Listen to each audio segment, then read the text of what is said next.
Здравствуйте, дорогие подписчики и гости моего канала. Тема сегодняшнего урока – послелоги именительного падежа. Послелоги соответствуют предлогам русского языка. Но отличие в том, что в русском языке предлоги стоят в начале слова, с которым они сочетаются, а в казахском языке они стоят после слова, с которым они сочетаются.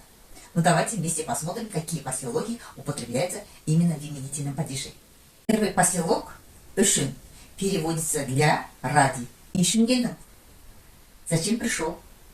«Сен ради тебя».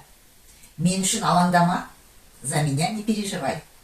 Вы, наверное, заметили, что иногда послелог «ышин» заменяет русский предлог «за». «Туралы» переводится «о» или «об». Например, кино не туралы. О чем кино? Имеется в виду фильм. Махаббат туралы. О любви. Не туралы сөйлесеміз. О чем будем говорить? Или о чем поговорим? Жұмыс туралы. О работе. Следующий послелог бойынша переводится по согласно. Например, қалай істейміз? Как сделаем? Үлгі бойынша. По образцу.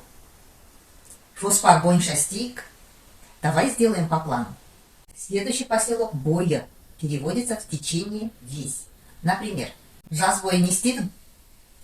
Все лето чем занимался? Или все лето что делал? Отырдым, гулял. Қыс бойы суық болды. Всю зиму было холодно. На этом мы сегодняшний урок завершаем. А в следующий раз у нас будут другие послелоги, которые употребляются именно в именительном падеже. Поэтому подписывайтесь на канал, ставьте лайки, пишите комментарии и до следующей встречи.